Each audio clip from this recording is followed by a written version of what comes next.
Randall Hughes with GodGlorified.com, and we're commenting on the Bible reading for May the 14th.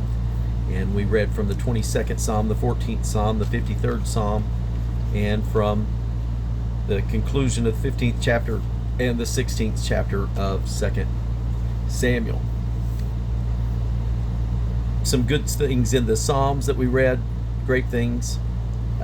Chapter 22 has many prophetic, messianic prophecies relating to Jesus Christ that we read, including the very opening words, my God, why hast thou forsaken me?" Or was a quote that Jesus used on the cross.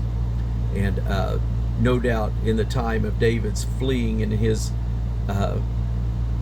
hurting from this, he spoke, many things that pertain to and apply to Jesus Christ. And some of them are prophetic in terms of the piercing of his hands and his feet, and being poured out like water, and his bones out of joint, and heart melted, and feeling like he's attacked by lions and dogs, and just so many different things that he's feeling and experiencing at this time, and just some wonderful words of truth that he shares. The truth about the fool is set in his heart. I meant to say also back in 22, they parted my garments, cast lot for my vesture, and it seemed like there was another passage in there that I thought was special, but I'm not pulling it out right now.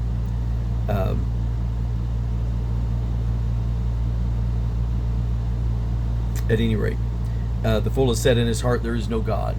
And so that's God's answer to someone who doesn't believe in him. He says they're a fool. And we may live in a world where no one's doing good, and many do not believe in God. But that doesn't mean it's wrong to believe in God.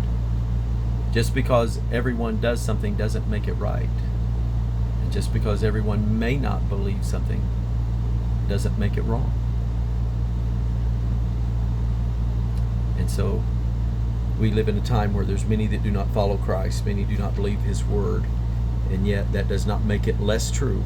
It just means it's eliminating them from the promises, except the promises of judgment. And so Ahithophel, something that the Bible doesn't, and you have to look a little deeper at the sons of and various genealogies, but one of the things that we find is Ahithophel was the grandfather of Bathsheba.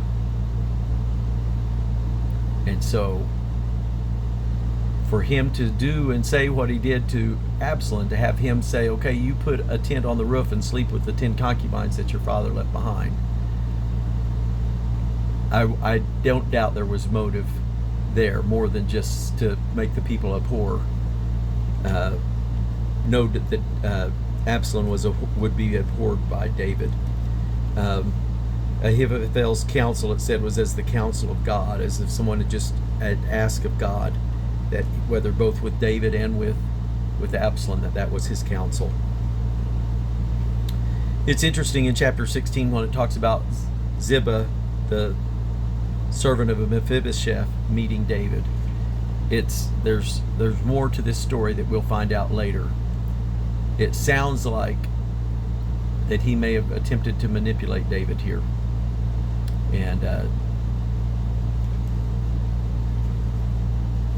we'll find out later. But it sounds like later that Mephibosheth was left in Jerusalem against his will.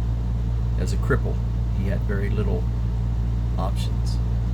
And so Ziba then, as you hear in the reading, received from David at that moment all that Mephibosheth owned.